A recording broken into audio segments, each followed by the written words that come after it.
بتوں سے تجھ کو امیدیں، خدا سے نومیدی، مجھے بتا تو صحیح اور کافری کیا ہے؟ شرک تو یہ ہے جس پر بھی تمہیں یہ خیال ہے کلمہ ہے، یہ کلمہ سوم، لا حول ولا قوت الا باللہ، ذرا اس پر دل کو کبھی اگر آپ تصور کریں، پھر فرض کریں دل ٹھک جائے، اس پر کوئی طاقت نہیں۔ یہی بات تھی جو شیخ عبد القادر جیلانی رحمت اللہ علیہ نے اپنی وصیت میں اپنے بچے سے کہی۔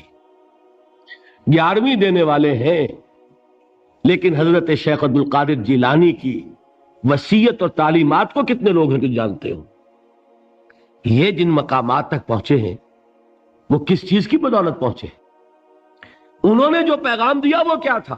اے میرے بچے اس حقیقت کو ذہن نشین کر لے، لا فاعل فی الحقیقت ولا مؤثر الا اللہ، اس کائنات میں نہ کوئی فاعل حقیقی ہے نہ مؤثر حقیقی ہے سوائے اللہ کے، کسی شے میں کوئی تاثیر نہیں اگر اللہ نہ چاہے، آگ جلا نہیں سکتی اگر اللہ نہ چاہے، پانی ڈبو نہیں سکتا اگر اللہ نہ چاہے، زہر ہلاک نہیں کر سکتا اگر اللہ نہ چاہے، کوئی چیز فائدہ نہیں پہنچا سکتی اگر اللہ نہ چاہے۔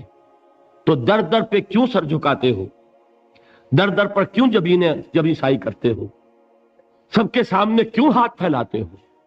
ایک اللہ سے مانگو، ایک اللہ کے سامنے زمین پر اپنی جبین رکھو، لا فاعل فی الحقیقت ولا مؤثر الا اللہ۔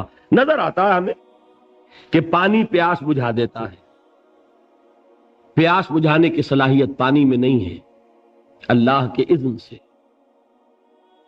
کھانا بھوک مٹا دیتا ہے، بھوک مٹانے کی صلاحیت کھانے میں نہیں ہے، اذن رب میں۔ دیکھیے یہی یقین تھا حضرت موسیٰ علیہ السلام کا واقعہ یاد کیجئے، سامنے سمندر آ گیا ہے، قوم دیکھتی ہے پیچھے کہ گرد و غبار کا طوفان ہے، معلوم ہوا کہ فرعون اپنے لشکر سمیت آ گیا۔ لشکر جب چلتا تھا تیز رفتاری کے ساتھ تو گرد و غبار کا جو طوفان اٹھتا تھا اس کا تصور کیجئے، اور لمحہ بلمحہ وہ قریب آ رہا ہے۔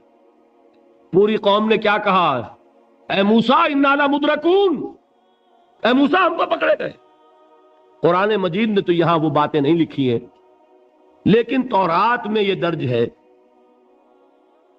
کہ بنی اسرائیل جھگڑنے لگے، دست و گریبان ہو گئے موسیٰ کے ساتھ، موسیٰ ہمیں یہاں مروایا لا کر، اس سے تو ہم وہیں بہتر تھے، وہاں کھانے کو ملتا تھا، زندگی تو تھی، بیگار ہم کر رہے تھے، موت تو نہیں تھی، اب جو کچھ ہوگا اس کا تصور کرو، جس طریقے سے ہمارے ٹکڑے اڑائے جائیں گے۔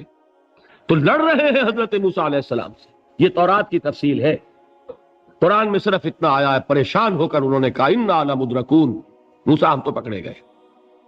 اس وقت موسیٰ کا جواب کیا ہے؟ کلا ان معی ربی سیہدین، نہیں، میرے ساتھ میرا رب ہے، وہ راستہ دے گا۔ بتائیے کہاں راستہ نظر آ رہا ہے؟ یہ ہے ایمان بالغیب۔ راستہ نظر نہ آئے تب اللہ پر یقین ایمان ہے، جیب میں پیسے ہوں اور تب دل کو اطمینان ہے، تو ایمان کس پر ہوا؟ پیسے پر، اللہ پر نہیں۔ جب وسائل و ذرائع نہ ہو اور پھر یقین ہو کہ اللہ مسبب الاسباب ہے، وہ اسباب کا پابند نہیں ہے، وہ اسباب کا محتاج نہیں ہے، اسباب اس کے محتاج ہیں، اگر یہ یقین ہے تو اللہ پر ایمان ہے، یہ نہیں ہے تو تمہارا ایمان اسباب پر ہے، وسائل پر ہے، ذرائع پر ہے، مادیات پر ہے، اللہ پر نہیں۔ اس وقت کہاں راستہ تھا؟ کوئی راستہ تھا؟ سمندر ہے اور ادھر سے لشکر آ گیا ہے۔